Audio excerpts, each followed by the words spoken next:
In this video, I want to go over the Photoshop retouching tools and focus on not just what those tools do, but the primary difference between each one, why we would use one over another, etc. For this, I have two files in particular that we're going to use. The first one is called Beach Hotels, so go ahead and open that. I have a number 1 in front of that with the included file, so you know to have that open. And number 2 is a file that I have linked. That is an Unsplash file from Thomas Grillmayer, and I'll have the link there. I want you guys to download this one as well. And I'm going to show you these different tools in two different files so that you can kind of see the differences between them, why, how something might work in one file really well and maybe not so well in another file, but they have a similar theme. We have this kind of beachy look to it. All right, so let's get started. I'm going to start with the number 1 Beach Hotels file. And we need a couple items to practice on, so we're going to keep focusing back on the same few things. And then we'll revert every time we are done, and we'll make a comparison to the next one. So follow along with this, watch these tools, and try to see what differences we can spot and why you would use one and not the other. So to start out with photo retouching, I'm going to start out with these tools here, which are healing tools. If I hit the letter J, I can shortcut to it. If I click and hold down, I have a couple in here. And we're going to talk about all but one of these right now, and again, why you would use one over the other. So the first one I'm going to use is the spot healing brush. Now, these are all brush tools, or all the ones that we're going to discuss real quick are brush tools. Any brush tools, you can change your settings up here, which is changing your brush size and your brush hardness. And as a recap, in case you're not sure, I'll just open up a new file on the side. And just so you can see the difference of here. If I were to paint with a brush, that is a hard-edged brush. And also the shortcut key for the increasing your brush size is the hard bracket key. So that's a hard-edged brush. A soft-edged brush, and the shortcut for that is shift and those bracket keys, is that. So that's the difference between hardness at 0% and hardness at 100%. It's that line, that edge that it has to it, okay? So if you adjust that hardness, you're going to get a smoother transition. All right. So let's jump back over here.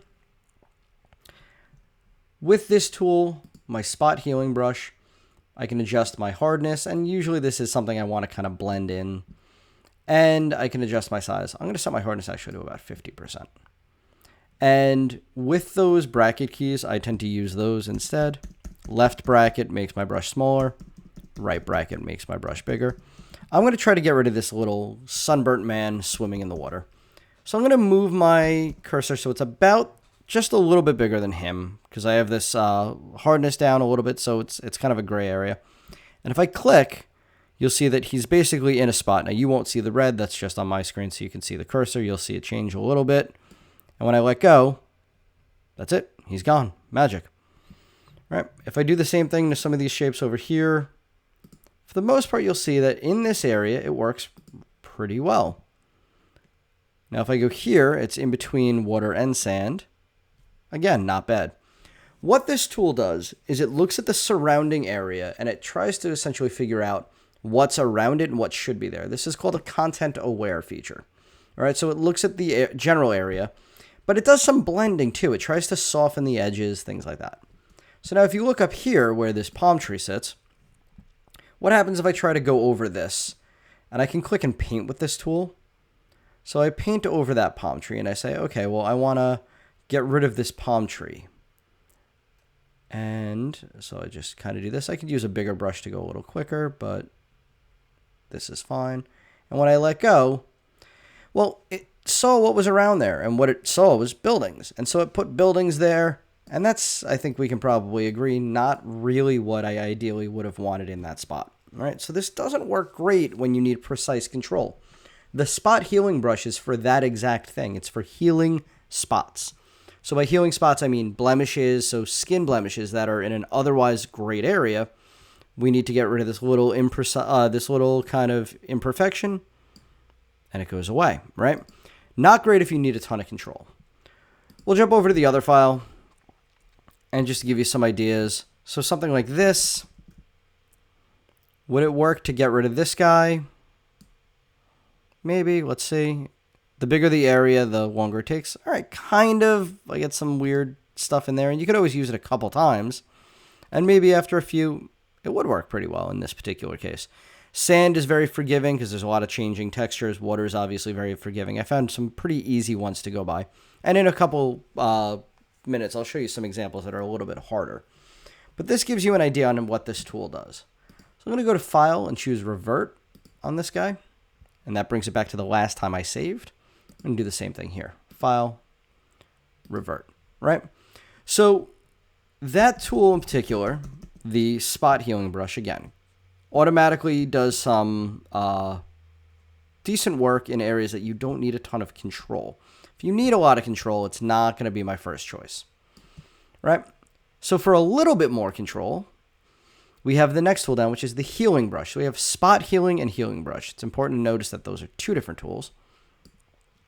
And the healing brush is a source-based tool. Same idea, I can control the size and the hardness up here.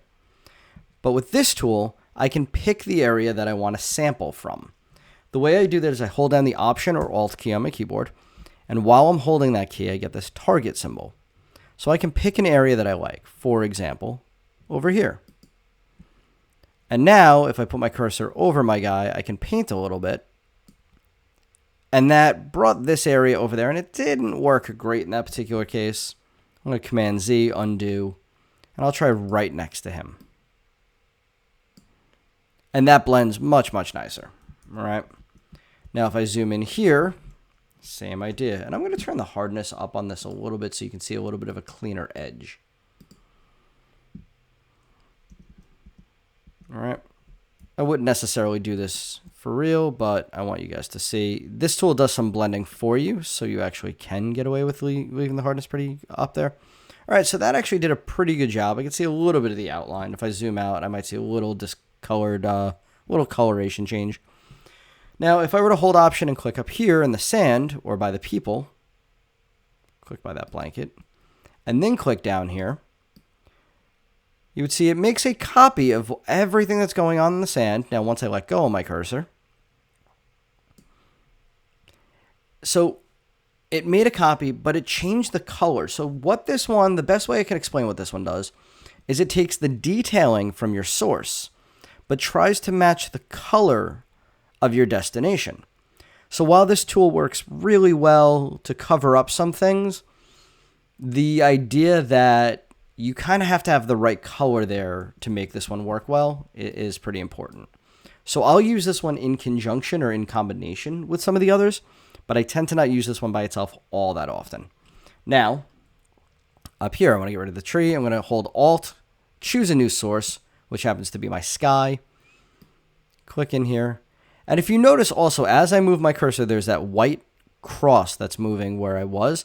Your source moves in conjunction or in tandem with your brush. So as I move lower, the source moves lower, and you can see where it's sourcing from is moving as well. Now, if I don't want that, the trick to it is, and if I let go, by the way, I can see that that didn't really work out great. The trick to not having them go so kind of all over the place is work in small strokes. So if you notice, every time I let go of my cursor, that plus sign goes back to where it started. So it keeps going back to this general area. So if I do this in small batches, it will keep sourcing in the same general area. But again, it's taking the color that was there. So it's trying to match that kind of green and brown. And I can keep going over it and over it and over it to sort of eventually get those colors in. But the hard edge of this building, I completely lose. There's really no way to make that work, right? And we'll go over the other file in a second just to show you the differences. But this, again, this tool can work. It's a great kind of finishing off tool. Doesn't work great to start, all right? File, Revert. And again, that giving you that idea that this is the healing brush tool. So we have spot healing, automatically looks at the content aware areas and tries to figure out what you want there. Healing brush You can choose the source, but again, it's still going to do some blending. It's still going to do some color changing. It also kind of softens the edges. Doesn't have a ton of control because it's a smart tool. Next one down, really, really similar to the healing brush. It just works in the opposite order logically. With the healing brush, I first picked my source, my good area, and then I painted into my destination, my bad area. The patch tool is kind of the opposite. The patch is a lasso tool. So what this wants me to do is first find the bad area. And just like a regular lasso, I'm just going to kind of select something. And now you'll notice my cursor, when I get over the object, I get that little right facing arrow on my cursor. No arrow, arrow, no arrow, arrow. And I don't have to move to the right. I can move in any direction. Wherever I let this go, it's going to grab that new area and it's going to try to blend it. So if I go right next to it, the color is really similar. And that's it. Great. It's all better. If I go a little further away, something like this, it kind of tries to fudge the colors a little bit. But you notice the ripples in the water smooth out a little. If I go up here and grab them, well, it brought them in and it made them blue. Or if I click it and drag it up here, again, same thing. So again, the color of the destination with the detail of the source. I'm just picking the source and the destination in a different order, right? If I were to do this over the tree,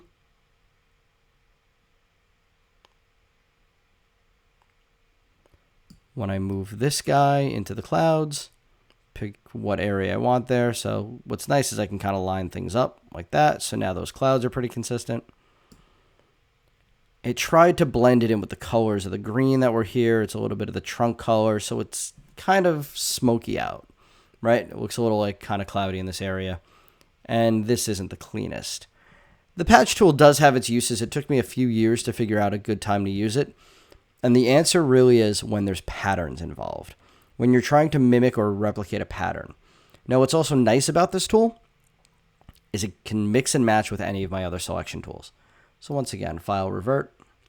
You don't have to draw with this lasso like that. You can use any selection tool. So you can use your polygon lasso, make a polygon shape, and then switch to your patch, and it uses that selection. So it's any selection tool.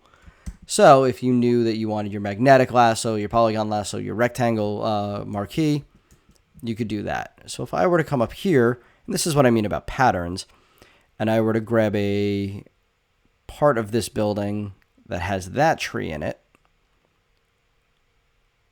and I'll just do something like this. And now I go to my patch. I can move this around and I can try to match the parts of the building that I kind of can try to line up the windows and the balconies. That might not be an exact, but when I let go, it'll try to figure that out. And again, it did a little bit of color changing to it. Not ideal. You'd want to work with something slightly different for that, but patterns is a great time to use the patch tool when there's patterns or texture that you need to replicate. All right.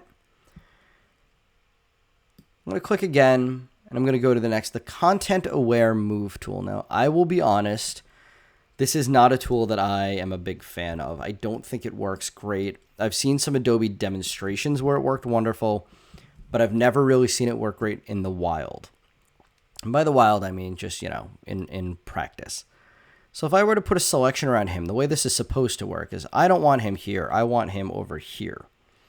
And when I let go, it's going to give me a transform box. I can resize him, things like that. I say, no, it's fine. I'm just going to hit return. It gets rid of the first one, which it did a good job of. And it tries to blend my second one into its surroundings, which you can see doesn't look great. He's got this little yellow cloudy circle around him. Not ideal, right?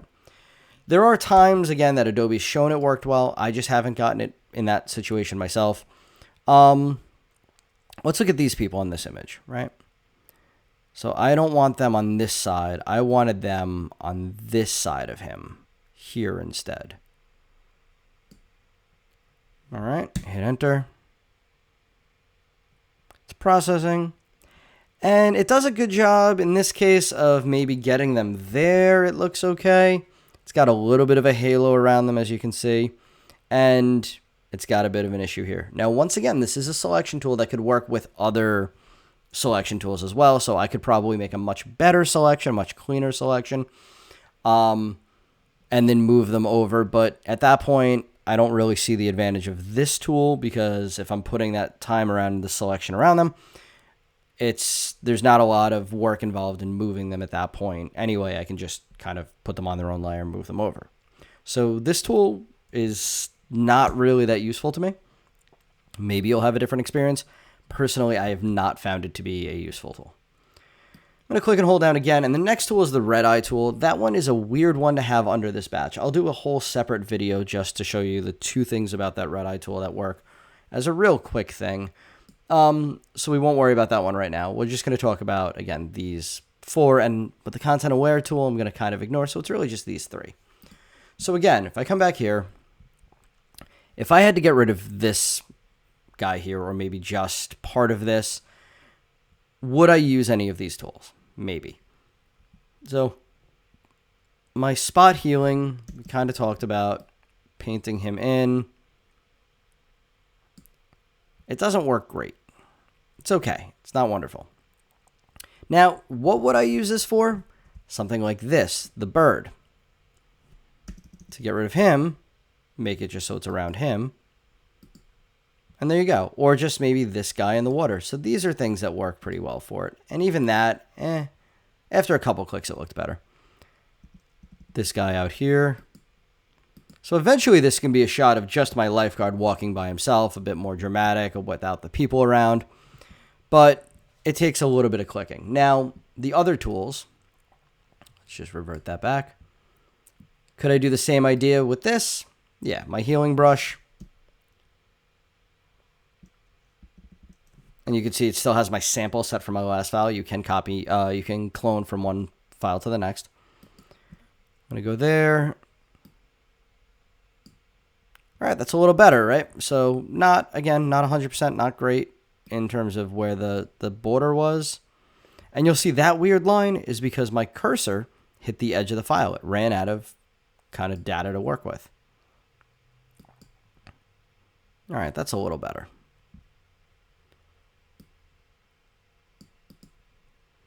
So these are a little tricky that way. So none of these are really the ideal for that. Let's just do one more. We'll try the patch tool. Maybe that'll be a little better.